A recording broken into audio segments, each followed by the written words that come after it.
Hej så alle sammen, velkommen til den her video. I dag, der spiller vi med alle mine superbiler i Rocket League. Den første er Chevrolet Corvette. Så,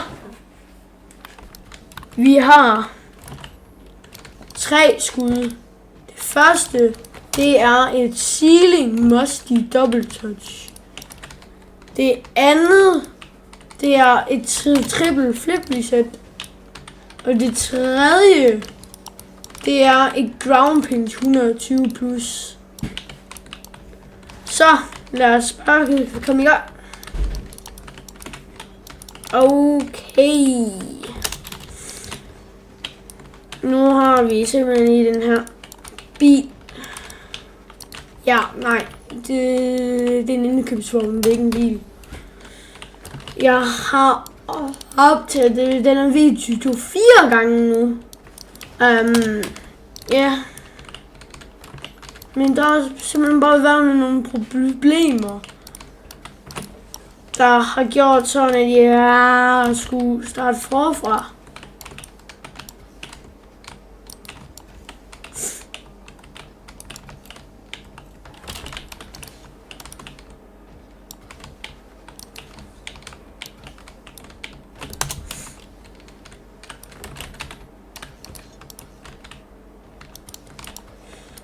Altså, lige her. What the... Okay. Og jeg tæller bounces med. Altså, bounces, når jeg har fået... Ja, sådan der. Nu har vi triple reset. Og jeg håber altså, jeg kan lave det her.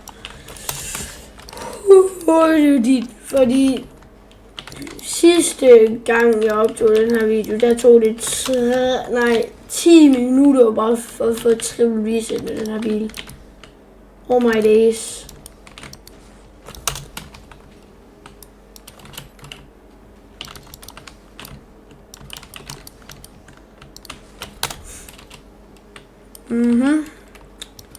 Triple reset. Det første try. Det er så meget første forsøg det her. Der er bare noget med Corvetten, der er dårligt. Altså, der er bare noget ved den, der er sådan...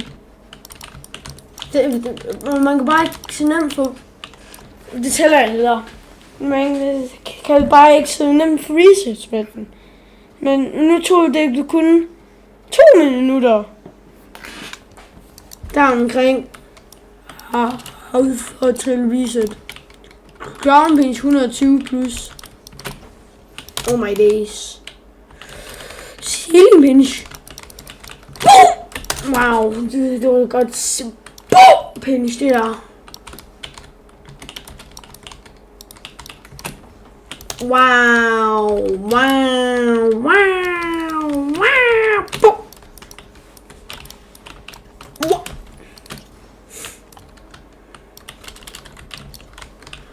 What? Der er bare noget med de her superbiler, der har breakout hitbox. Nogle af dem, der er det absurd svært at få bolden op ad væggen.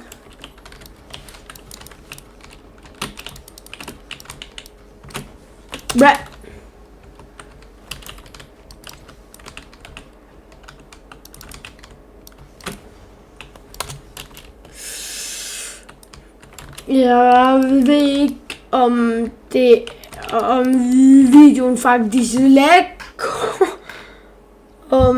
Jeg skal vi klare det. Jeg ved ikke om videoen den faktisk lækker, eller om det er OBS, som der visuelt lækker. Det kan jeg vel se, når jeg er færdig med videoen. Nå. Nu har vi Dodge Charger Daytona, og før der fik jeg triple resettet med den her bil. Og ja, first try. Og der fik jeg, nu jeg på det her first try også. Okay, det gjorde jeg ikke. Hvis jeg får det andet, okay, det gør jeg ikke. Og jeg har altså unlimited flips på. Men bare rolig, I kan se oppe i hjørnet af top venstre hjørne heroppe. Der er en reset counter. Please. Det tæller det tæller jeg det der. Det tæller jeg det der.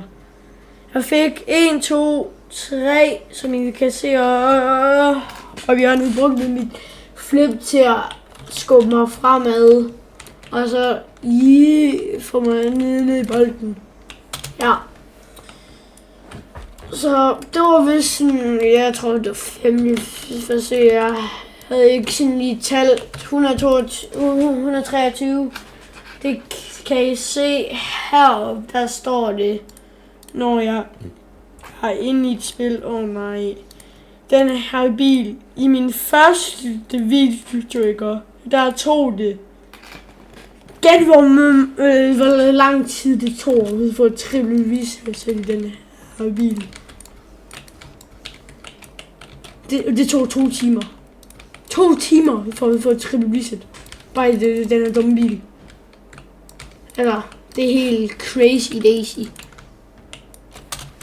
Altså sådan noget der, sådan et bounce, altså, det tæller ikke bouncet. For eksempel, jeg får noget musty, så bouncer den ned på jorden, og så bouncer op på backwall, og så får jeg et double touch. Det tæller ikke. Der, no way first try. Nej, man kan ikke få et triple reset first try. Nok heller ikke. Ja, prøv at kigge på reset counteren, altså. Man kan, wait. Se, man kan ikke. Der er bare nogle gange den her bil der bare. Nej, du må ikke få resettet. Sådan der. Hvis det der var Dominus, ikke? Og prøv lige at kigge det her. Prøv lige at se det her. Hvis jeg lige kan få den til at... Prøv at kigge, hvor meget snuden der er nede i jorden der. Oh my god. Hvis jeg kan få et quad... Gå nu ind! Yes, igen! Hvis jeg kan få et quad reset med en af bilen eller den her video, så slutter bare videoen. Seriøst. Altså jeg skal få 4 resets og så bruge flippet til noget. Altså jeg har fået 4 resets før, men jeg vil bare ikke kunne bruge flippet, fordi af en eller anden grund, så jeg ståler sådan lige her, men så falder jeg bare ned på jorden og har stålet af en eller anden grund. Altså, reset, nej, hello. Der spiller jeg lidt reset ground pin der, wait. Oh! Det var ikke sejt det der. De har brugt unlimited flips. Kom nu! 118. Jeg elsker video. Imagine et triple reset der. Men det er ikke det vi går for. Så Men må jeg gerne få den her bil klaret? Please! Då jeg får bare 117, 118 og 119, dude. Hallo. Må jeg ikke... Hvis I... Breezy Flick. Det er svært. Nej. Breezy Flick. Det er lige så snart du får det lært, så er det. Eller overhovedet ikke svært. hvis du nu var på ferie i 3 år, så den eneste mekanik, du stadig kunne lave, det var The Busy Flick.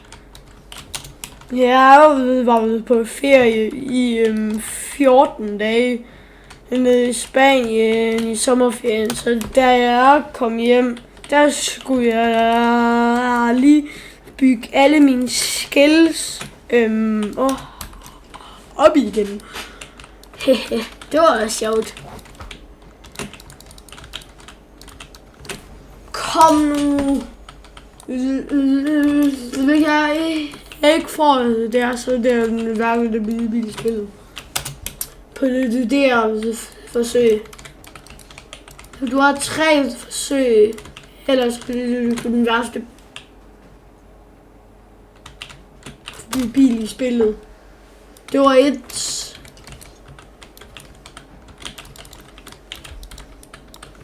Det var 2.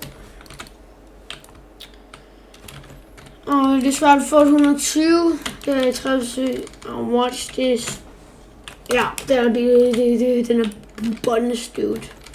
Og det er svært at få 120. Men hvad det se her? Folk kan ikke få et 120 ground bench. Bro, hvis jeg ikke får det inden der vil gå 12 minutter af min optagelse, så siger jeg bare, så er det 110 plus. Fordi jeg gider ikke. Bro, kig! Det er altid, når de er væk fra målet, så jeg har bare sådan 3 millioner i timen. Sidste forsøg. Inden jeg siger 110. Ja, 110 bliver det. Nej, faktisk 3 forsøg mere. De jeg kan mærke, det er lige her. 6!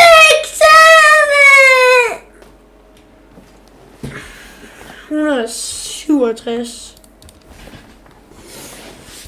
Yes. Fuck, det var en lille cringe det der. Nå. Ferrari F40. Oh yeah. Jeg har haft den her bil i sådan en halv time nu. Kom nu. First try. Nej. Imagine. Hvad så? Wait. Imagine. Vi må prøve lige at tænke, vi har fået det der reset pop. Det er bare bro, det er så svært. Oh my. Det er så svært at få den op ad væggen nok. Enten så flyver den bare alt for meget op ad væggen. Ellers så flyver den for lidt. Ellers så flyver den næsten ikke op. Der var det sig lige meget dit double touch. Nu skal de trimme reset. Kan jeg få det first try? Lad os lige se.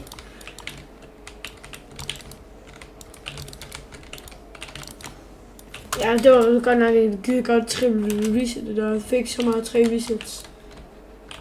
Ja, der. Ja. Hihi. Ho.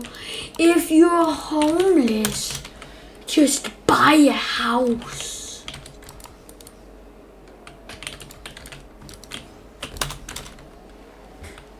Hvis du sover for evigt, så bare vil vågne op. Altså.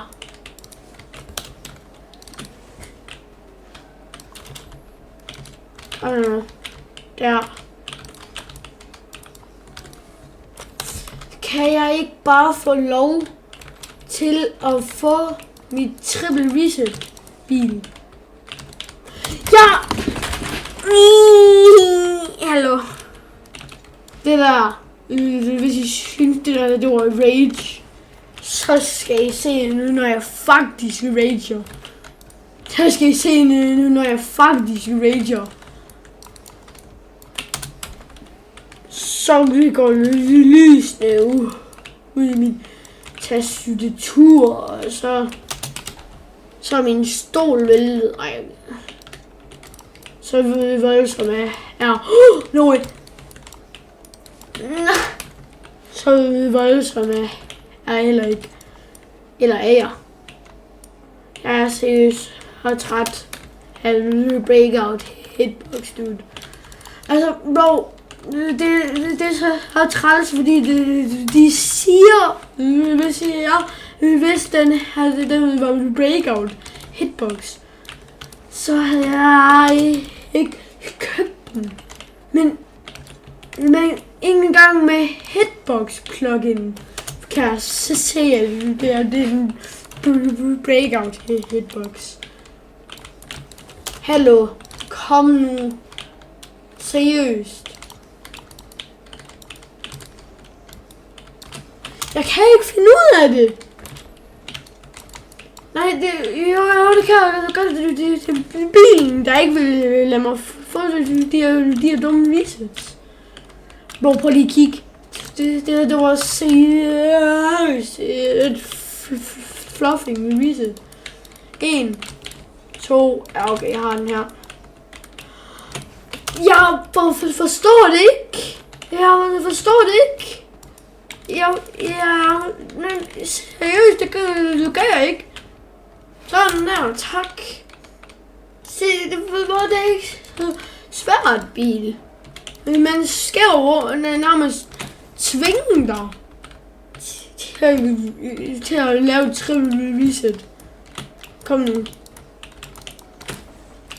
Ellers så er det bare fordi, at jeg er lort med breakout hitbox, og jeg har ikke spillet med breakout i 3 år. Ej, okay.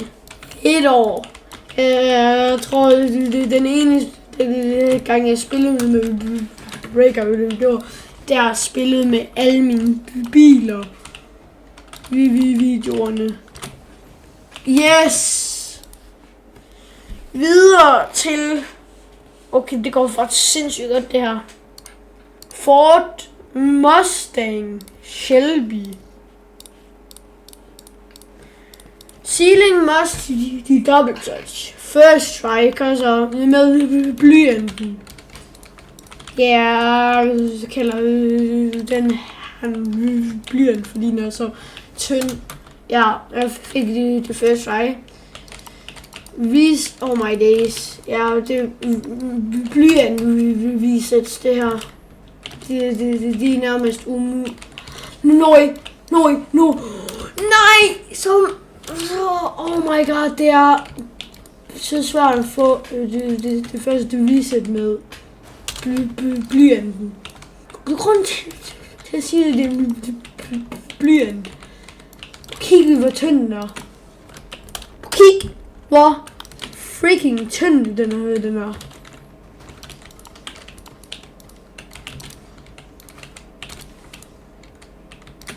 Jeg kan ikke forstå det. Ford Mustang, det kan ikke være så...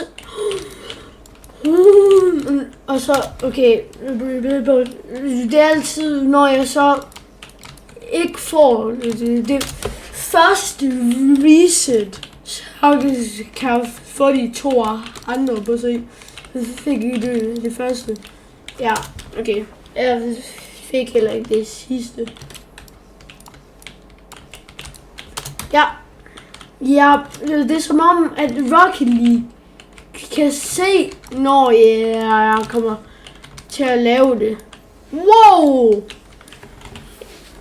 Imagine, hvis jeg fik det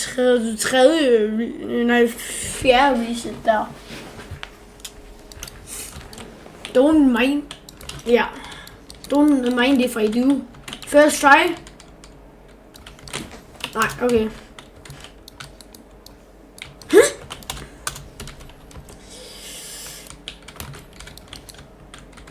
Altså, 6 en time. Ej, okay. Bro, jeg forstår ikke, hvordan den her 6-7, den er så populær. Jeg hader 6-7. Jeg hader 6-7. 121. Oh my god. Jeg hader 6-7. Det var derfor, jeg valgte ikke at få Sealing måske. Nej, 6-7 titlen. Nu har vi de Wrangler Rubicon. Den kommer i hvert fald til first try.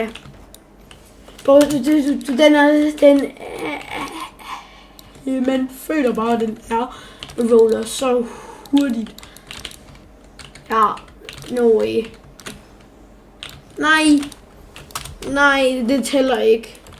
Eller jeg sådan set fik 3 resets. Jeg skal bruge flippebed i luften til at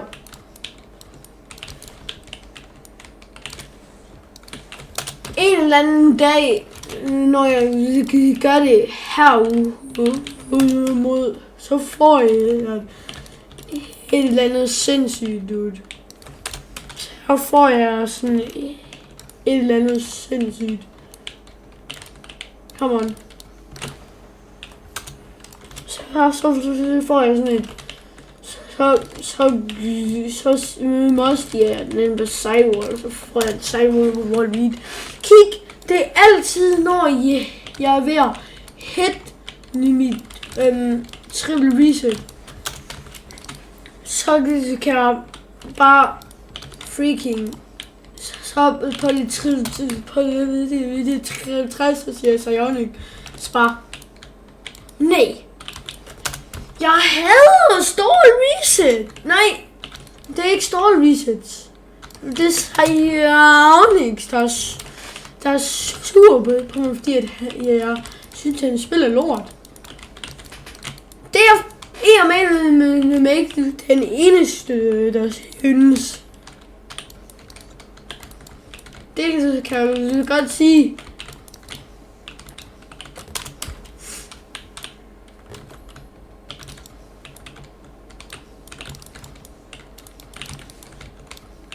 Hvordan? Jeg kan ikke finde ud af.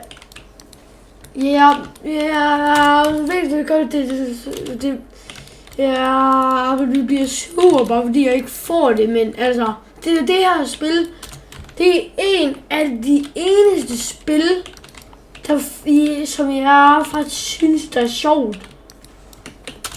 Altså jeg synes ikke mange spil de er sjove mere.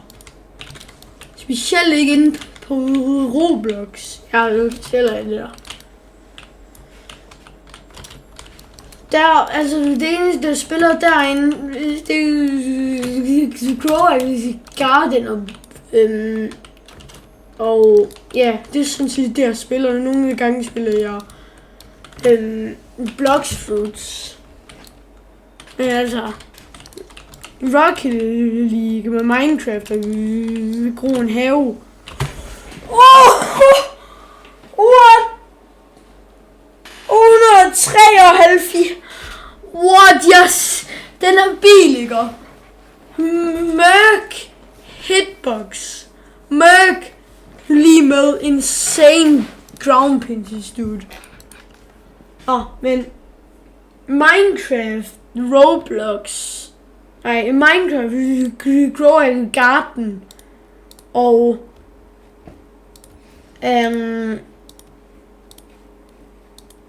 Rocket League. Det er de eneste, der sådan spiller. Oh yeah.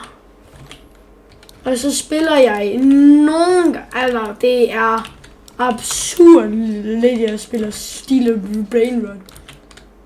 Det var sådan set kun fordi min fætter lukkede mig til at spille på 18 stater, og så fik jeg en Lost Job Citos med Target Mutation. Men altså, den er jo ikke. Jeg ved ikke om den er god. Fordi altså, jeg har ingen forstand på det dumme spil. Jeg har altid været Team Jandel. Og alle, jeg kender ikke, de er sådan, Jandel har solgt Glory Garden. Nej, han har ikke solgt Glory Garden. Han har... Der er bare lidt problemer med de her updates. Ja, det er det. Og altså, jeg er nok en af de eneste, der faktisk ikke quitter. Jamen, det er Kuntash. Nu til Hurricane. Jeg er nok en af de eneste, der ikke quitter. Går i garden. Næsten alle mine venner, de quittede i går i garden. Det var meget double touch. Ja, næsten alle mine venner, de... Altså, jeg har sådan set... Altså, der er ikke nogen... Når jeg spørger nogen om de går i garden, så kommer bare sådan 5 sekunder stillhed. Og så svarer de, skal vi ikke spille noget andet? Og så, hvis for eksempel Blocks, hvis de, så er der nogen, der siger Blocks, så det vil jeg gerne være med at spille med nogen. Men altså, Rocket League, det er der ikke mange, der vil spille med mig mere. Altså, det var sjovt den gang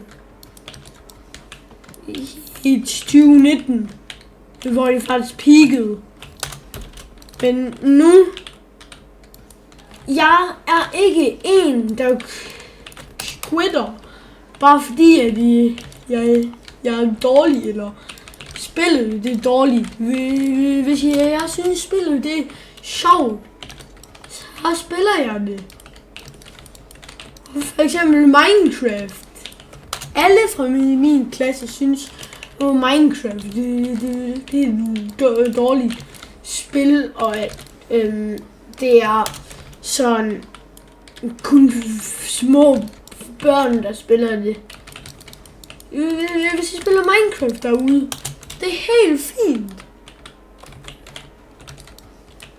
Altså, ja, det kan personligt ikke lide Fortnite. Og det er ikke fordi, jeg er dårlig til det. Det er fordi, jeg har dårlige minder med Fortnite. Jeg kan bare ikke lide Fortnite. Og det synes jeg er faktisk det er helt okay, at jeg ikke kan lide Fortnite. Det har jeg jo lov til. Vi lever i et frit land jo. Ja, nå. Tilbage til at kommentere på Hurricane. Lige nu, der går det ikke så godt for min triple resets. 2, ja, ligesom jeg... Okay. Jeg skulle til at sige, ligesom jeg siger det, så får jeg det. Nej, hvis jeg ikke ramte den der, ikke, så ville det der sur. Jo, ja. Oh my god. Jeg ramte den ikke. Der. Jeg kan ikke ramme. Altså.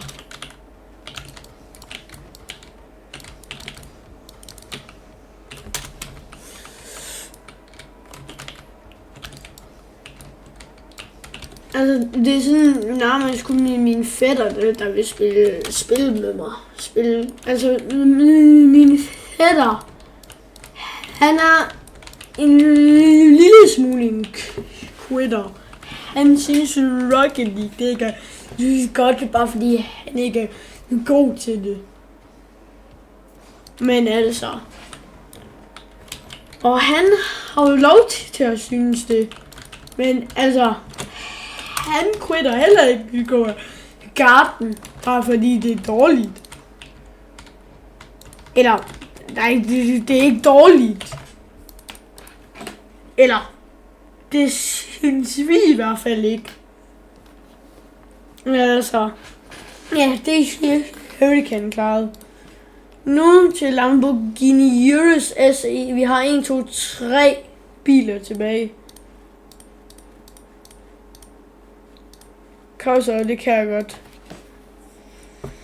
Jeg kan godt 3 biler mere. Okay, hvor går jeg for at skrive viset? Hvorfor får jeg det ikke? Gå for at skrive viset. Hvis jeg... Okay, tak. Hvad så? Oh, damn! Den fløj højt op, den der. Hik. Wait! What? Det fik ikke resettet! What the freak? What the frog? What's the frog doing? Oh yeah. Yes. Det var Silly Mustache.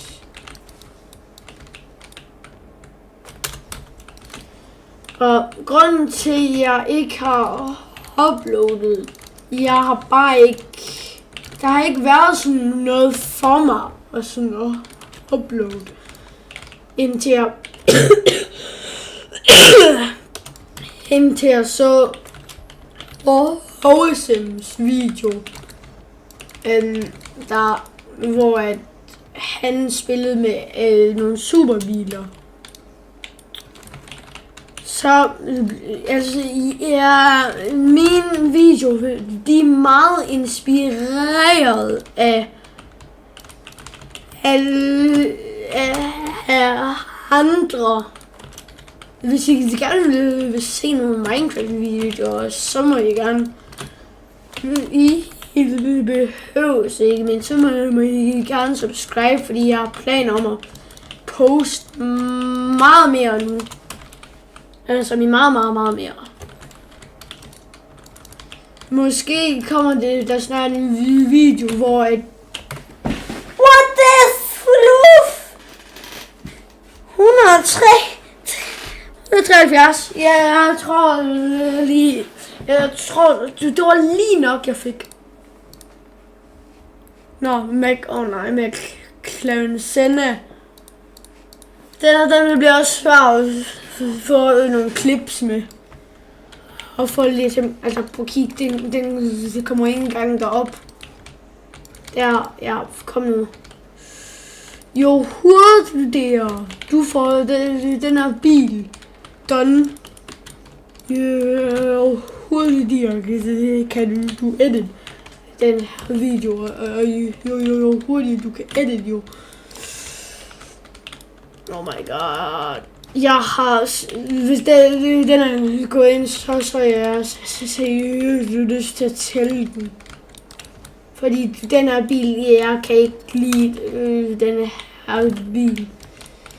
Igen, jeg købte den, bare fordi, altså, jeg er personligt meget fan af superbiler. I virkeligheden. Så jeg synes, altså, det var også sådan lidt det, der fik mig ind i Rocket League. Nej, nu til det dreaded triple reset. What? Triple reset kører. Der. 1. 2. Nej, jeg fik ikke det tredje reset. Hvis jeg får 3 reset i den her, så jeg misser flippet billeder. Så rager jeg måske. Jeg kan ikke lide den her bil. Jeg er logisk. Altså. Come on, dude. Bro, den der Ferrari F40, den har kun været ude i 3 dage. Oh my god. Og så, ja, selvfølgelig får jeg triple, eller de 2 sidste resets, når jeg ikke får det første reset. What? Kan nogen forklare mig, hvorfor hvorfor jeg ikke får min første resets? Så jeg kan, man kan ikke. Det er umuligt. Hvor gik det der? Hvordan i al bibeltibababub? Oh my god. Den ene gang jeg faktisk får det første. Oh my days. Det var for højt. Oh my god. Der. Jeg er så træt af den her bil. Jeg har lyst til at skifte det til dobbelt reset. Bare på den her bil.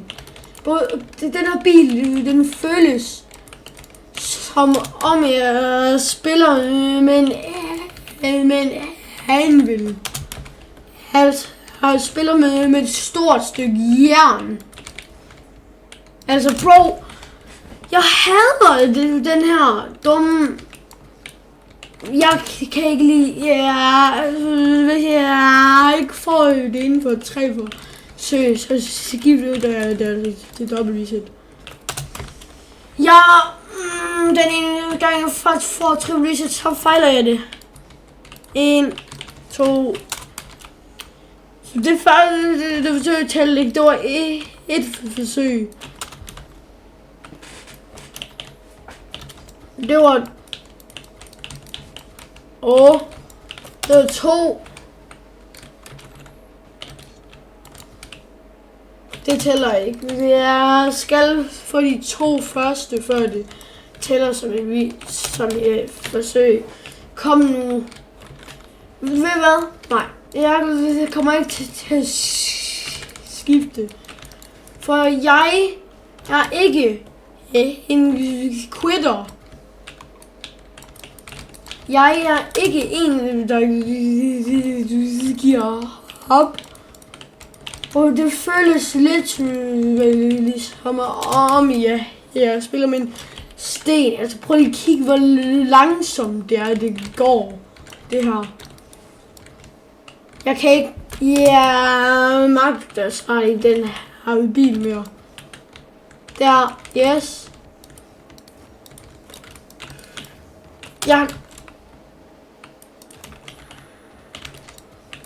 Der. Oh my. Må jeg ikke nok Rocket League? Så får du 5 stjerner, hvis du lader mig få det der reset på det der forsøg. Ellers får du 0 stjerner. Jeg mener score det. Lad mig score det. Lad mig få triple reset og så score det. Jeg er så... Den ene gang jeg faktisk ikke får mit andet reset, men får mit første og det sidste reset. Endelig! Jeg skal videre. Jeg har et mål om, og det kommer ikke til at ske, men om at måske om at lave den her video under 45 minutter. Nissan Skyline. GTR 32. Come on. Hvis jeg skal få... hvis jeg skal lave den her video 45 minutter lang, så skal jeg til at råbe neglene. Kom nu. Jeg skal have det der nu. Det gør... Ja, det får jeg også. Kom nu. Jeg skal have det her Mossy. Ja, oh my god.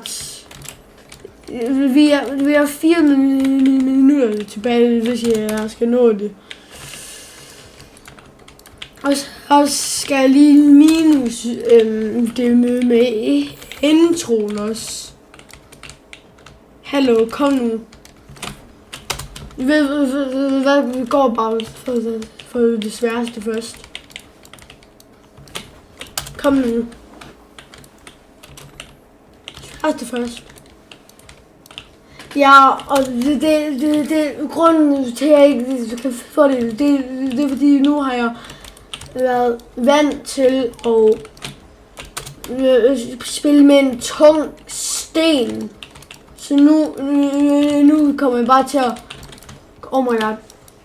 Yes! Nu kommer jeg bare til at losse den her til Mars, jo. Prøv at kigge. Kom nu. Kom nu.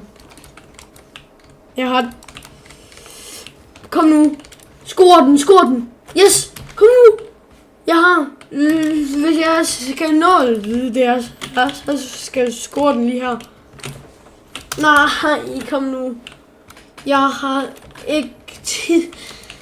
Det er ikke fordi jeg skal nå noget, men altså, det vil bare gerne, det kunne bare være lidt dejligt, hvis den her video kunne være under 45 minutter. Kom nu, ja, den kommer ikke til at være under 45 minutter, den her video. Det kan jeg allerede. Jeg har seriøst 2,5 minutter tilbage, og det kan jeg nærmest ikke nå. Så skal jeg få det der ground bench lige her, så skal jeg få alt first try med portion. Jeg kan ikke. Ja, jeg har 2 minutter tilbage. Sådan cirka. Jo, kom nu. Det kan jeg godt. Portion. Der. Ud. Og husk, der kommer lidt tid på med nej. Der kommer tid på med outro. Der er omkring 1 minut. Nej, jeg har taler med 1 minut. Jeg har 1,5 minut tilbage. Jeg tror, jeg skal nå det. Hallo. Bro. Kom nu.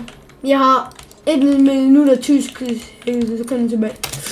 Ved du hvad? Nu må også de dobbelttops først. Ja, der spiller jeg lige et forsøg. Ja, du kunne allerede se, at det var for lav. Ja, så den tæller jeg, den der. Jeg har... Okay, kom nu. Jeg skal nærmest for det her. Ja, det gør jeg også. Kom så! Kom nu!